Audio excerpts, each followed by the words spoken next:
Welcome to the Rude Dog Show. This is Rudy Reyes. That was a test run. Beautiful.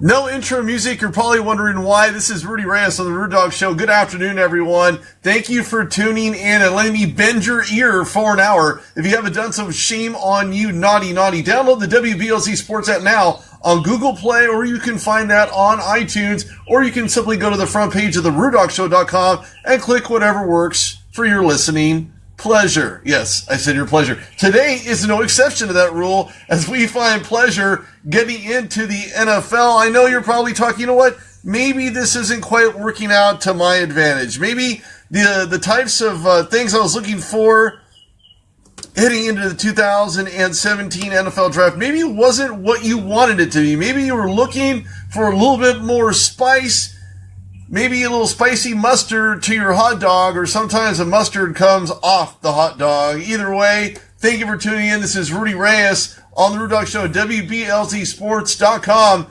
Let's dive into this, shall we? Breaking news, LeGarrette Blount signing, and probably you weren't watching the monetary exchange when they added Blount to a one-year contract worth $2.8 million. One of the best free agents out there. Of course, the New England Patriots did sign him, but that was only on a franchise tag. Didn't quite work out there. There are two different types, ones that are exclusive, one that is not exclusive.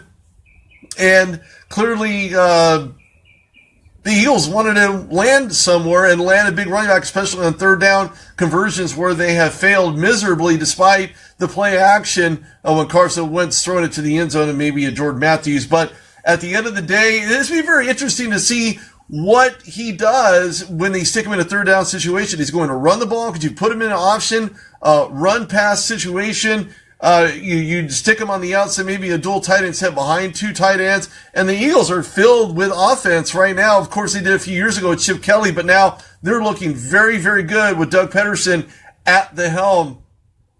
I think they could very well be using, you can call it Celios as long as my Skype is working. But when you look at the Patriots line, I think that there's a lot of differentiations between the amount of pressure Tom Brady felt and the type of pressure that Carson Wentz felt. Of course, it was the first year in for Carson Wentz. He did basically what you could have asked from a rookie quarterback, being stuck in a situation where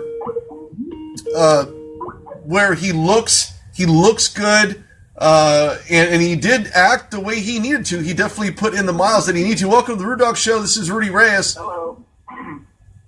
Hello? Can you hear me? Can you hear me? No? Yeah, see, it's not working. I got issues with this Skype here. Are you there? Hello? I guess that's a no. I guess it's not working. It's not working here on the show. So I'll have to figure this out. My apologies to anybody else listening, but I am Facebook Live. Feel free to interact and tune in live. Download the app. It's free on iTunes, free on the Google Play Store as well. So thank you for tuning in. I do appreciate everybody for at least an hour. Just 1 hour. Actually, less than an hour now. About 55 minutes. But let's get back to this here. Eagles managing just 4.8 yards per rush by Kenjon Barner last year. Eagles landed 11th in the NFL in rushing, which is not bad. And I see this getting even better, becoming better off the line, being able to create more opportunities with the ball in hand. And, of course, everybody wants to talk about what LeGarrette Blount did a few years ago, signing with the Steelers, knowing he was going to be the backup, knowing that he wasn't going to get first-team reps, knowing that his role specifically and predominantly was to be a backup to Le'Veon Bell. But last year he had a record touchdown. They were 14 or 15 touchdowns to win a Super Bowl ring with the New England Patriots, the Super Bowl 51. But the biggest question is this: was it really just about money? I think so. LeGarrette Blount historically has went with whoever paid him the most money. Of course, Steelers were the still contenders. When the Steelers not contenders, other than maybe a few years here and there, 8-8, couple 8-8 back-to-back seasons. But if you look at the long stretch of things for the Pittsburgh Steelers, they look to be one of the hottest AFC offenses, and maybe even perhaps in the NFL. I like what they're doing. I like the acquisitions. They get Martavis Bryant back. Antonio Brown will have somebody to offset, maybe not so much a double team down the field. But at the end of the day, I do like the LeGarrette Blount signing in Eagles territory. They landed a good one. They landed somebody who can clearly give them different options, different looks in that backfield. And I like the fact that you can bust him out. You can hand the ball off to LeGarrette Blount in the back, or maybe put him in a play action mode, or maybe even set him up to block someone, not the best blocking running back, but certainly somebody who has done it before. He did it in New England. He did it in Pittsburgh. And I look for him to do a little bit of the same as he's getting a year older, like we all are. Of course, in a professional career for him, I think that when you look at LeGarrette Blount and you look what he brings to this Eagles team, and I look for Philadelphia to do very similar things as you would suspect New England did with LeGarrette Blount, of course, taking a page right out of the Patriots playbook. I mean, not literally. I'm not talking about conspiracy theory here. I'm just merely stating that they're going to take a proverbial page right out of the New England Patriots playbook in order to put LeGarrette Blount into positive territory, especially in third and short situations. I even asked Seth Joyner, a former Eagle himself, what his thoughts were. He said basically a great addition and would be a third down back, maybe even a two down back in relation to where he stands with the Eagles. And in all fairness, I think he could end up being the premier back, maybe even in a dual back set. There's so many variations with what you can do when you have a solid running game, especially when you have the line to protect you. And that's what Carson Wentz had last year with very few sacks. So I look for the Philadelphia Eagles to really increase that yards per carry, more ground and pound for them. They did a lot of beef ups in not only the draft, but in free agency as well. I think there's a lot of gas left in the tank for LeGarrette Blount because the explosiveness that he has in the backfield, the ability to shake and bake, move from left to right, his cuts, how he's able to athletically get into the end zone, which he did for 14 touchdowns last year with the Patriots. This is big news. Big news for Philadelphia, big news for Eagles fans, and big news for Carson Wentz and the rest of that receiving core, which takes the pressure off of them, as well as the offensive coordinator trying to become creative, trying to do maybe a little too much in regards to where they get the ball down to, who they give the ball to, and basically cooking up the play action pass. That's going to be big for the Eagles upcoming this year. And of course, as I stated before, LeGarrette Blount not finding good waters, of course, backing up Le'Veon Bell. But in all fairness, when Blount went back to New England, he ran into the waning arms of Bill Belichick, and that's something that adds more to his repertoire. No, not the running back with the open arms, but I mean the running back into plus territory when the New England Patriots decided to not only start a 4-game suspended quarterback, but to enable him to just let loose, and that's exactly what he did. Went on a rampage last year, Tom Brady, and of course there's more news out of the post-Patriots locker room, and of course Giselle, not to be confused with the animal Giselle, but is it Gazelle? No, it'd be Giselle. Yeah, Giselle. So Giselle went on record stating that Tom Brady had concussions. Well, and unless he confided with her, but she's not a doctor, unless he confided with her completely in an unadulterated manner and told her that he was signified by the doctors as having concussions or multiple concussions or a concussion at all for that matter, she's not a doctor. She doesn't have a PhD. She never went to a day of school in her life. So how does she know? Unless Tom Brady told her that was the case.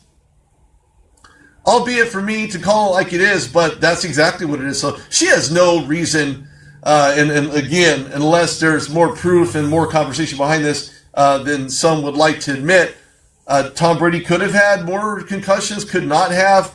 Either way, concussion didn't stop him one iota. He did what he had to do. He put the ball in the end zone on a myriad of occasions, ran for his life in very few situations throughout last season. He basically tore it up. He told Roger Goodell, look, this is not going to be your pony show, and I am not your pony.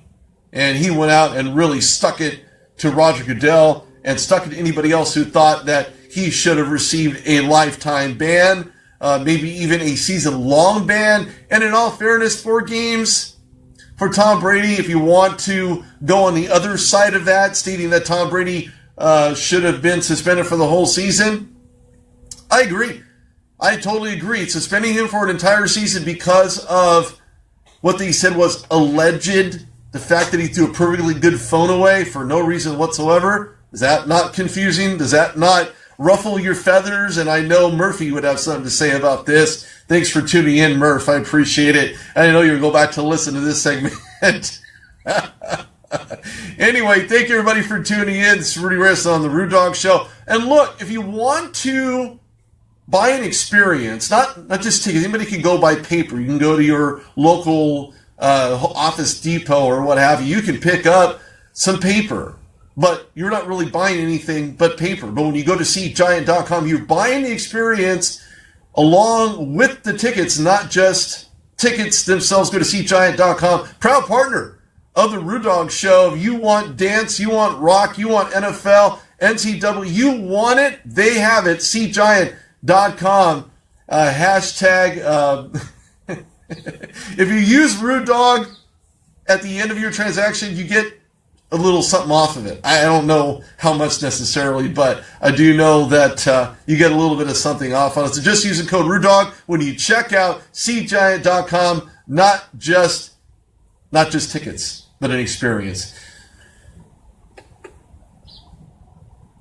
Now, you may or may not have witnessed NFL teams holding rookie minicamps across the country, but we're going to start off with some of the participants attending the Eagles camp, and of course, some new tryouts as well. Barnes, to my understanding, has yet to sign his rookie contract. I don't know that he won't. I mean, I don't know why he wouldn't or would not have. I think there's some type of things that his agent has to iron out with the Eagles brass. But when I look at Barnes, it'd be probably better. You could probably have the same conversation about a contract as you would with David Carr and the Raiders, something that they'll work out. Obviously, really a non-story, in my opinion. But I look at Barnes, Eagles, I think a deal will get done. Of course, fans are looking for him to create a really huge opportunity as a deal should get done sooner than later. Jones still recovering in a walking boot. He denies claims that he'll be back in October, but nothing's ever for certain. Pedersen even went on record stating that there is no timetable for his return, and I believe it. I mean, and why not? I wish it was working, Vasilios. I really do. Anyway, Jones stated that he'll go back to Seattle after MiniCamp to resume his rehab. And unfortunately, I don't know that he'll have an opportunity to return. I mean, there could be some type of time frame, maybe in June. But he was quoted as saying, big-time players made big-time plays in big-time games. I think that's pretty general. I think it's safe to say that every single player in the NFL who has committed to making the big plays, whether you're on offense, defense, they're on defense because they can't catch the ball. I don't believe that at all. That's an old wives' tale. But I think that there's a lot to be said for Sidney Jones, who plans on making a really solid contribution if, in fact, he does return. And if he doesn't return in October, there's still a little bit of time left. Maybe he'll get some reps once he gets out of the walking boot. I don't know. Nobody knows. Hopefully there's some type of resolution for him, and he'll be able to get back into an Eagles uniform and participate. Rasul Douglas, by the way, had a lot to say about, Shelton Gibbs had a lot to say about Douglas. Of course, there was 2 teammates who were on the Virginia Hokie team. They both competed at a high level. They had a big practice every single time. They worked hard against each other and with each other every single step of the way. So they're showing signs of getting back. Of course, Hollinson is catching attention when you're talking about, the raves that are going on. I don't mean actual raves where you go to somebody's house, but the raves that are currently happening by Eagles brass, looking at him saying that this guy is just off the cuff.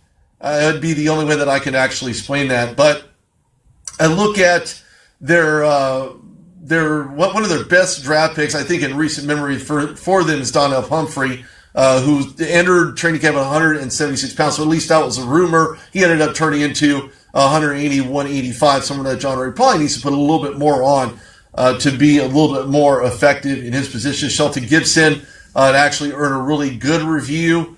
And of course, these guys want to compliment each other, literally and figuratively. When you literally compliment someone, it means that you are doing things right, that you were going about things the right way. Douglas complimenting him on his speed. And of course, when you're fast, when you're running with him, quote, he said, "Damn, he's fast. It's like, how fast is Shelton?" Well, again, when you compliment one another from teammate to teammate, and it's kind of an interesting situation where you go in maybe a year apart, where your original comrade was a freshman and you were a senior, and you had a chance to work with them limitedly, or maybe even a junior, and you had the ability to become familiar with that particular player. Whether or not you had any influence on your respective team acquiring him is another story. But again, these guys will complement each other very, very well.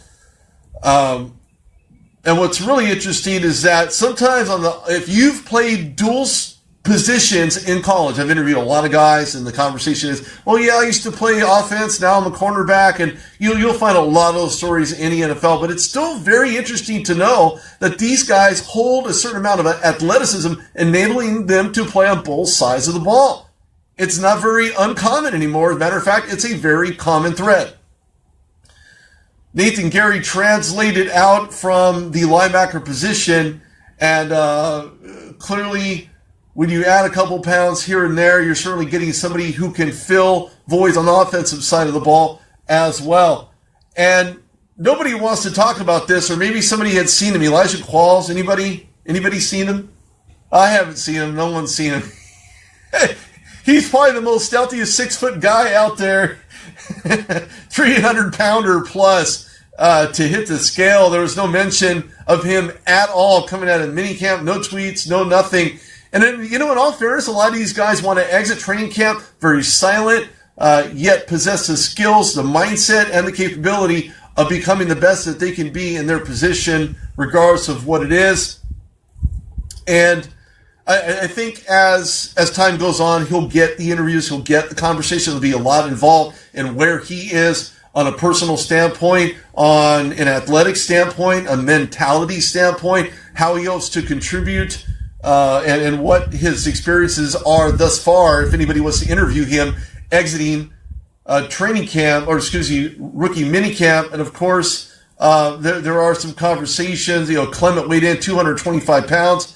Of course, Deuce, now he's the coach back with the Eagles. Of course, won a Super Bowl ring with the Steelers. The other Philly, I guess he likes Philly, whether it's the sandwiches on either side of Pennsylvania, I don't know. I'd like to think that they're both good. I've had Permantes and I've had Philly cheesesteaks, and in all fairness, I'm kind of more prone to the Permantes. And this isn't a plug, but I do like the Permantes. I didn't have mine with slaw, so maybe Humphreys will get himself some slaw as well. Maybe 5. I don't even think that there is one down in Philadelphia as far as the Permanente. I think it's predominantly in Pittsburgh, throughout the Pittsburgh area. But in either case, Pumphrey will plump up, so it'll be Plumpy Pumphrey. And of course, he's going to be solid in very short, down situations. But between him and LeGarrette Blount, what will Pumphrey learn from LeGarrette Blount? It's going to be interesting to see the dichotomy between these guys, what they learn. Of course, you can't count out Ryan Matthews, who's a catching machine, who did it very frequently for the Philadelphia Eagles last year. I want to talk about something a little bit, it's related, but it's still kind of off the subject. Anybody know a guy by the name of Steelhammer? Ain't that just the coolest name ever? Yeah, Steelhammer, an Air Force cadet called into action and will not be serving on the Eagles team. He'll have to pay his dues in the Air Force and unfortunately exiting to him. That's a big question. Should players who have committed to working in the armed forces be excluded, or should it be exclusive that they stay in the armed forces until their stint is done, wherever that may be, whether it's in Afghanistan or Iraq, or should the federal government say, you're excluded, you can play in the NFL? My personal feeling is this: if this guy is playing and gets drafted by an NFL team, in all fairness, you got to let him finish out his salute to the military and stay in and promise his service to his country and be done with it. So I like his decision. Of course, he kind of didn't have the decision, but he did what he had to do. He knew what he had to do. And thank you for serving in our military, Mr. Steelhammer. Maybe you'll come back and play for the team that you're drafted for. So be safe out there, and thank you for serving our military. And of course, there are some new faces, new Eagles brass out there in the field. Make sure guys do what they need to do. They fired Greg Lewis, hired Mike Rowe with the same position. There's a lateral movement for him. And in all fairness, there were some videos floating around about him. He clearly was dropping passes on the field. But, he's not there to catch. He's there to train. He's there to learn. I think that was a good pickup by them, and he didn't seem to fit all that well inside of the Rams system. So, Coach Groh, good job. Keep going. And hopefully you'll be there for many years to come.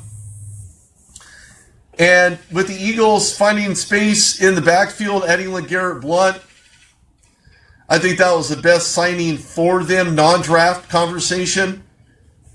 And with that, I need to take a quick break. I'm going to work on the Skype. Hopefully, I can get it to work. Anyway, this is Rudy Reyes of the Rude Dog Show, WBLZSports.com. Check out Seat Giant. They have everything you need, not just tickets, but an experience. Why not?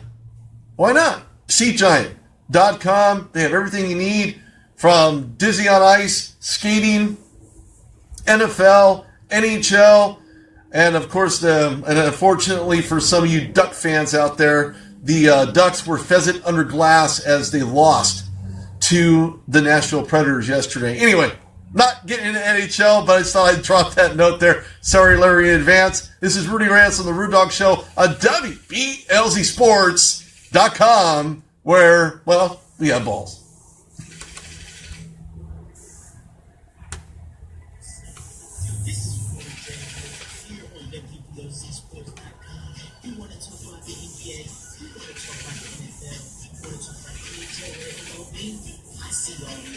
Meet me in the Lions Den at 9 a.m. here on WBLZ Sports page on Facebook. Catch me at 9 a.m. Be there. Or are you scared to enter the Lions Den because you might not make it out? Well, I'm going to make it out every time because I'm part of WBLZ Sports, where we got balls. With over 30 years of experience, smart people call on Doug Peffer Painting and Pressure Washing. Interior, exterior, commercial, or residential, Doug Peffer does it all. Welcome to Skype. Finding of, then call on Doug. Doug Peffer Painting and Pressure Washing. 404-966-3361. Mention WBLZ Sports, and you'll receive a special We've Got Balls discount. That's Doug Peffer Painting and Pressure Washing. 404-966-3361. Hey, wrestling fans, Gary Grider here, letting you know that the Eye of Wrestling podcast comes your way every Friday at 7 p.m. right here on the WBLZ Sports Network. Join me and Martin Hughes as we get you caught up on all the wrestling news and discuss pro wrestling from the classics of yesterday to today. That's the Eye of Wrestling podcast every Friday at 7 p.m. right here on WBLZ Sports, where we've got the balls. My name is Paul Heyman, and I am the advocate for the most non-PG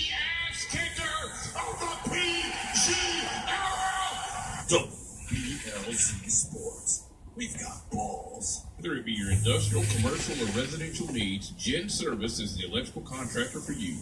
The Gen Service team has the expertise, commitment, and educational years to help you solve all your electrical concerns. They have you in their best interest with helpful suggestions to accommodate your every want. Give them a call, no matter the size of the job, at 740-438-7173. Mention WBLZ Sports and you'll get a discount. That's Gen Service, 740-438-7173.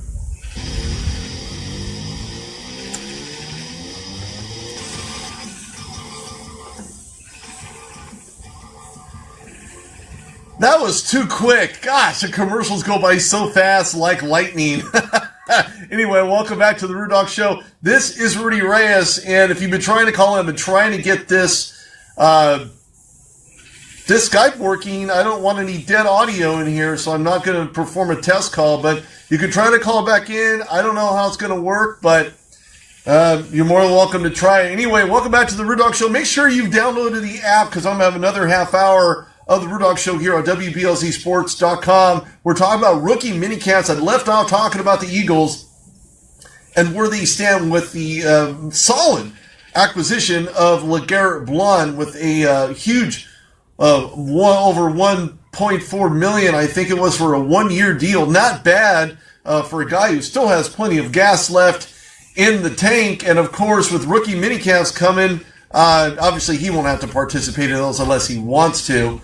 Of course, maybe on the sidelines, maybe becoming familiar with the players, Carson Wentz, his O-line, Matthews, to get really involved in the system. So congratulations to LeGarrette Blount on that move. And, of course, the Eagles landing a huge component in their running game. But I wanted to jump into some Saints, Nolans. They had signed Khalif Barnes, which is a great move for them. Great tackle.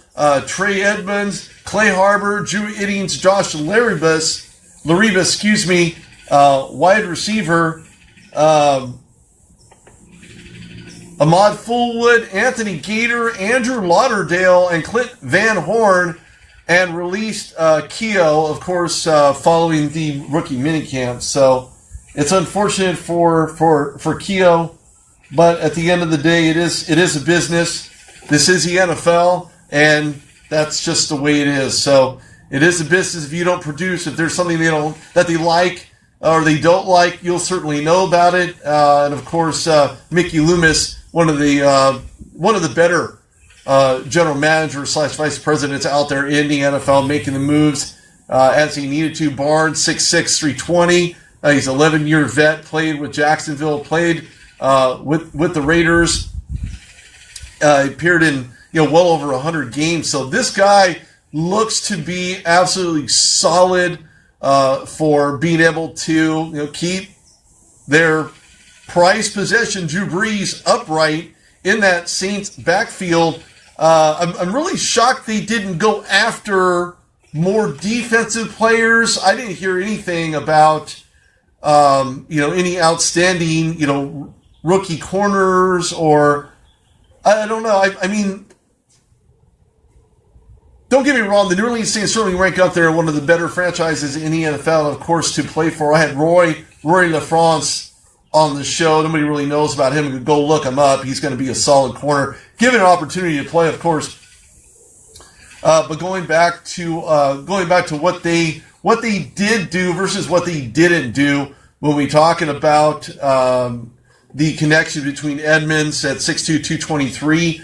He's out of Danville. He had a 7-year career, 2 Pro Bowl selections, and played very solidly with the Terrapins at just 2 starts. In the running back position, it's a very short-lived life. Everybody knows that. Hopefully he'll be a lot more durable than some of the backs in the past. But he's very explosive. He had 26 carries, 158 yards. He had an average of 6 yards per carry. He did have a touchdown, 14-yard pass, and a reception and return to block punt. So something you need to look out for. He did redshirt. He was an honorable All-American guy for the Saints, 12 games, 10 starts. I like what the Saints are doing in the backfield for him.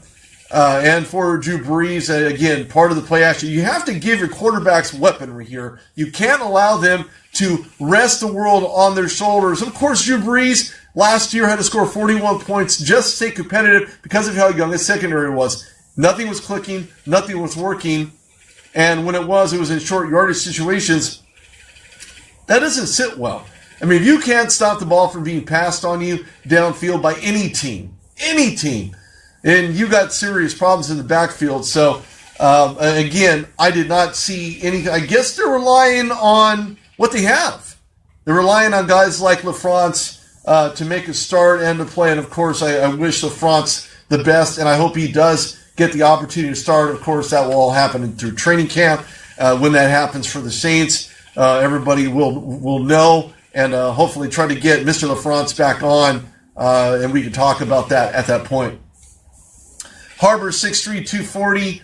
He played with Philly 2010 through 12. Jacksonville in 2 years. New England for a year. Detroit last year. Appeared in 98 games. Had 38 starts, 114 receptions. The guy's good. The guy is solid. Certainly was able to keep the scoring alive. He had 1,170 yards, 114 receptions, and 38 starts. So he's a veteran. He's a veteran, bottom line. 7 years in the NFL and he's still playing. He's a veteran, and certainly his numbers speak for himself. He had 3 receptions, 12 games with the Lions, 19 yards during his stint, and appearing in 1 postseason. I think that was a divisional NFC game. I think it was against the Dallas Cowboys. So good for him. He's an Illinois product. He was picked 125th overall by the Eagles in 2010. So look, at the end of what this discussion boils down to is that the New Orleans Saints are looking for free agent guys who can make an impact, who can do a myriad of things, and defensively up front. And I've said it before on the show. I've said it before on the Rude Dog Show, in that if you apply the pressure up front, that disallows your secondary from having the pressure applied to them in order to make the stop, in order to make the interception, in order to bust up a play from a quarterback or safety position. So they went ahead and acquired Iddings at 6'5", 290. He'll compete for on the offensive line, even though he played defensive tackle at South Dakota State. Of course, I interviewed a guy from South Dakota State University last year, or the fiscal year for the NFL draft. I know it's strange, but participated in training camp for the Raiders, undrafted free agent 2016. He played in 46 games. He had 35 starts, 149 tackles, 8 sacks, 32 tackles for loss, and of course he's on a tryout basis only. But they went ahead and signed him. Why? Because of what he can do. He's got great hands, long arms, he's physical, he gets on the inside, he can get into the interior, break up plays, and that's what the Saints need from that front. When you're talking about loading the box, applying the pressure, he can certainly cross to do that. And then there's Laribus at 6'2", 315. He originally drafted by the Redskins out of SMU. He had 4 seasons with the Redskins. He's a Texas native. Played in 36 games, 28 starts with the Mustangs. So look for him to make the start at guard. I don't know how well that will work out for him, but I like what the Saints are doing. Like I said, I could see them adding more defense, starting guys like LaFrance, getting into different formations, really working out these guys to find out who can make more of an impact. Hopefully the position coach is doing right by them, making sure that if he does evaluate them, he does it honestly and effectively in order to get these guys out there to put them in a competitive situation and not because of desperation. So competition to start with, not desperation to end with, which does not always end well. And that's for any team in the NFL. New York Giants also holding their rookie minicamp at Quest Diagnostics Training Center, and they had a really good draft. They had 6 draft picks. They had undrafted free agents. They had tryouts. They had walk-ons. They had a whole mirage of guys coming in Of course, John Schmilk, if I said that right, I'm sorry, I hate butchering names like that, but a tough guy. You know, you have to really understand where to draw the line. You know, do you pull them if they haven't played before? Do you give them the opportunity to find out where they stand on the field, and as far as the rotation of who you put in defensively or offensively? John certainly fits the bill, but it's really hard to judge who this guy is and where he stands. And you can do that through rookie minicamp, and that's great. But the real evaluation starts when you put on the man-to-man. You know, when you're able to really put them in a situation to compete and to be effective. And Davis Webb certainly does have that defensively with solid arm strength. He's got stature. He has the stamina for the Giants. I think that's what they were looking for. And, of course, Travis Rudolph jumped out to them the most. That's based on the acquisition. So New York Giants worthy of picking off Evan Ingram in the first round. He did have that type of persona to the Giants. Dalvin Tomlinson and Biz Nawadi showing leadership, also being rookies. And basically, from what I understand, it was a good start for them. They really showed what they had to show in order to stay competitive. Everybody has a feel-good story. Everybody wants to talk about how, you know, this person did this, and there was an off-season conversation about Torrey Smith who put money down in a situation where he gave, you know, adoption fee money for, I think it was like 45 or 60 animals or something to that effect. So that's a real, you know, a good feel story for him. But what's even more interesting, of course, Torrey Smith signing with the New York Giants. But there's a lot of feel-good stories out there. Certainly one of them, Lance Meadow as well, talking about how there was a first-round pick for the Giants, and Ingram didn't disappoint as he landed on the field the very first time around. So when you look at a guy like Davis Webb out of Ole Miss, I had a chance to watch Davis Webb fast. He's fast. He's got good speed. He's going to translate well from a mentality standpoint in that Giants locker room. I look for Eli Manning to really take a pick at him. In other words, to give him the ball early and often. I foresee him being a scoring dynamo for the New York Giants, and certainly no short of displays for him. And another free agent decided to land in their lap, Travis Rudolph, at a FSU, had some decent grabs. He had a very good drill out there, and there's a lot of depth. Of course, you can talk about the depth from so many different angles in that wide receiving core, and I look for the Giants to really take a stand when it comes to who they get the ball to. You know, who is going to be the other wide receiver in the Giants team set that allows to not be double teamed. Of course, one name that eluded me, I decided to figure out, Odell Beckham. How could I have forgot Odell Beckham Jr. Being the guy in the long field and the long pass situation? Of course, Sterling Shepard, the guy gets it done. Maybe as a slot receiver, can certainly do that for them. Of course, the acquisition of Brandon Marshall. Where Brandon Marshall lies, I don't know. Where he sees himself as a part of this Giants offensive unit, I don't know. But in all fairness, Brandon Marshall has the ability to shift from one New York team to another. So I guess that's the fastest translation, and I think that cuts LeGarrette Blount's travel time by maybe 50 miles or something to that effect for Brandon Marshall, as he's now a New York Giant. And I think that's what the Giants were looking for, was somebody else other than, and of course you'll expect a double team, especially in the NFC the big wide open NFC right now with the receivers really making a name for themselves, and of course Brandon Marshall trying to get back to the glory days. And I'm talking outside of being in Denver. Clearly did make some decent catches in New York, but I just don't think it was a good fit for Brandon Marshall. But he finds himself 13.4 average after the catch with only 3 touchdowns and 788 yards. So I don't think that was a good fit. But again, you could probably bank that on the type of inexperience that the New York Jets had underneath the center with 4 guys, 4 quarterbacks. Okay. Well, in either case, the Jets will certainly have to figure that out.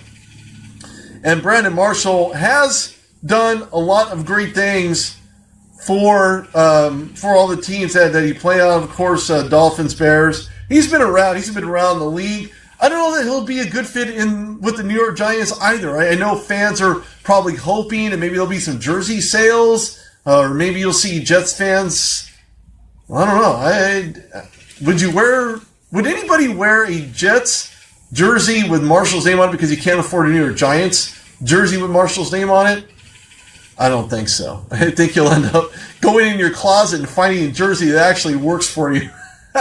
You're not going to wear a jersey for another team because your favorite, because you're following one specific player and it's all about that one player. That's fandom at its worst right there. I don't know. As a fan myself, I could imagine a Steeler, going from one to the other and following that player, and it just it gets ugly. It gets ugly at that point. Anyway, thank you everybody for tuning in. I have about 15 minutes left, but look, go to SeatGiant.com experience with the tickets you acquire, not just buying a ticket. Go buy a ticket. I mean, you want a ticket? Go park illegally and get a meter maid to hand you a ticket. It's not the experience. Of course, nobody finds it fun going in and paying off a ticket at City Hall. But if you want the experience, you want all the events, you want all of the action, get your tickets at SeatGiant.com. Of course, a proud partner of the Rude Dog Show here on WBLZSports.com. And make sure you download the app. WBLZ has a lot of other great sports shows as well. So going back to the wide receiving situation, they have Rudolph there. He's going to be put in a position to try to make a name for himself early and often. And, of course, he's going to have to do that because he came in being undrafted. Of course, a walk-on also would have a lot of conversation surrounding that in relation to where they stand, where they're going to be, where they're going to play. Do they get a spot in the first? Do they end up on practice squad? Where does Rudolph stand? Well, nobody knows. We'll have to find out in training camp. And, of course, lots of on-field, personalities, a lot of guys wanting to really make a name for themselves regardless of that. And just as a show recap, we started off talking about LeGarrette Blount and the acquisition by the Eagles to acquire the veteran Super Bowl winner to help them with their defensive woes, despite being ranked in the top, 15. But if you're not in the top 10, you may as well be on 20 because it doesn't really matter at that point. Eagles are trying to make a march, but latter in the season didn't quite make it when they lost six games in a row. Hard to come back from that one. But I look at the Eagles team. They didn't do so well last year, and I look for them to be that much better with Carson Wentz under center. Last year they went to 7-9, fourth in the NFC. Not even good enough to get a bid of any kind, other than maybe a draft bid. But that's not what they were looking for, especially not early on in the season for them. And of course, New York Giants. Man, how short did they come? They came up very short in the NFC at 11-5. Second in the NFC, just could not get it done. Too much attention paid. Just too much attention paid to all the wrong people. Odell Beckham Jr. double team. Eli Manning throwing very errant balls. He was given the opportunity to not take care of the football when he needed to, and he found himself out of contention, 11-5. Of course, that's a really good record, but when you throw the interceptions untimely, when is an interception a timely throw? But when you step into your throw, you create a lot more accuracy. A lot of faults I see from Eli Manning. He'll throw the ball on the outside and kind of sling it to the right. He's from the old-fashioned, they drafted the same class as Ben Roethlisberger, but even still, I'll take Big Ben over Eli in a pressure situation. Not to say that Eli doesn't make clutch throws, but at the end of the day, he's not getting it done when he needed to. You have to stay consistent with the ball. 11-5 just did not get it done. Of course, the New Orleans Saints not doing so well, and of course, tomorrow will be a little bit more in the NFC. I'm not going to go to the AFC quite yet, but we're going to do this on a daily. We'll try to do it 2 days in the week to talk about the NFC matchups in relation to where they are, who was released, who was picked up, and where they are in training camp. So we'll go through that in the NFL throughout the regular season. So stay tuned for that one. New Orleans Saints didn't fare very well last year. Why? Because of defense. It just didn't quite work out. Last year, Saints just not getting it done because of the young secondary, because he did not have the talent in the secondary. Just, again, another 7-9 team. I believe they put too much attention on the offensive side of the ball. I think they paid Drew Brees way too much. Yeah, I'm not saying he's not deserving of it. No, that's not what I'm saying. What I'm saying is that they paid too much attention instead of spreading it around to the people they needed to in the secondary. Defensive tackles, defensive backs, corners, they could have acquired. I mean, if they really wanted to make a splash, they could still make a go at Richard Sherman. There's still something there that would keep the Shermanator in the NFC and make him a viable cog to stop the ball down the field for the New Orleans Saints. Unfortunately, just not able to get it done. They should still go after him. They should still spend the money to get him, give up draft picks or whatever they needed, because they need it. They need it. Now look, one guy cannot change the complete complexion of your secondary. Don't be disillusioned. But what he will do is bring the intelligence factor. He's no dummy. He's a smart cat. He's a smart guy. Smart player, smart person. Sometimes doesn't always say the smartest of things, but still, who does? Who has an IQ of 160 and always says the smartest thing? Nobody. Nobody at all. But Richard Sherman would give the secondary youth in that Saints defense, give them an identity. He would give them an identity. And I don't mean based on being flashy or based on I'm the man. No, it's based on fundamental sound football, his athleticism, his mindset, his personality, and at times not so great, but again, who has a perfect personality? Anyway, bottom line is this. Saints could do much better defensively. If they wanted to really make a splash, they would go after Richard Sherman. He would be a great fit for the Saints secondary. I just, unfortunately, don't see that being the case. Sadly enough. Why? I don't know. I really don't know. I really don't know.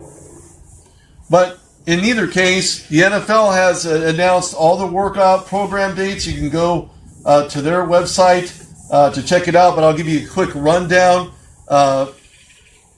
Arizona had their off-season workout activities going on next week through the 31st. Atlanta Falcons also doing the very same thing. May 30th for off-season through June. Of course, MiniCamp mandatory for everybody, 13th to the 15th of June. Ravens, April 17th, May 22nd through the 24th to 25th. June 5th and 6th, 8th and 9th, mandatory minicamp, June 13th to 15th. That's everybody. You can read a lot more. You can do your research and find the rest. Of course, last but not least, Steelers already had their rookie minicamp, and there were some, obviously, we're not going to go in the AFC yet, but I know that there were cuts. I guarantee it. Rookie minicamp has been over for a few days now. Off-season workouts 23rd to the 25th for OTAs, and then minicamp June 13th to the 15th. So I look for a lot of teams to really make a splash in this upcoming year. And again, we're going to break it all down. We're going to go two to three teams on a, I don't know, whenever I feel like it basis. Go Wednesday, Thursday. If you have any input, ask me on the RudolphShow.com. I do have a chat box in the lower bottom. Make sure you shoot me a follow on Twitter at Rudy Reyes. This podcast will be posted on the RudolphShow.com within the next couple of hours, hopefully sooner than later. And make sure that you check out the RudolphShow.com for any upcoming new announcements. We'll be there as well. Like me on Facebook as well. Of course, go check out the experience you could be had by purchasing tickets from SeatGiant.com. That's about all I have, ladies and gentlemen, today. I don't have any food for thoughts or food for wisdom for anybody out there other than to say thank you for tuning in. I appreciate the listenership. And again, thank you so much for checking out the Rude Dog Show. I'll be back tomorrow, which will be the last day of the week for me. This weekend, we'll have a lot of great things and then come back next week with all kinds of insane goodness. We're going to have part 2 of Sinbad as well. I know you guys are waiting. You're dying for more Sinbad. Not only here in the background, it's Sinbad. Yeah, I'll have him on the show. We'll go more into depth, talking about Eastern Conference Finals with Sinbad himself. I love getting guys like that on the show. Isn't it great? They're fantastic. Anyway, thank you everybody for tuning in. This is Rudy Reyes on the Rude Dog Show on WBLZSports.com. Make sure you go to the RudeDogShow.com. Go check out SeatGiant.com. If you want to buy an experience, you buy your experience there. Hashtag buy your experience. I don't know, I just made that up. And you can go down to the checkout page and type in Rude Dog. You get a little something off of it, but it lets them know that you heard it on the Rude Dog Show. Anyway, thank you everybody. Go check out Anthony Gilbert at new-game-plan.com, where he's looking for Division I talent. If you want talent and you want somebody to represent your talent the way you want it done, he can change the way your thoughts are in relation to other agents that may have not done so well for you. You'd be surprised what a new plan could do. Go check out Anthony Gilbert at new-game-plan.com. You can go to RudeDogShow.com, check out all my wonderful sponsors. Thank you again. This is Rudy Reyes on the Rude Dog Show on WBLZSports.com.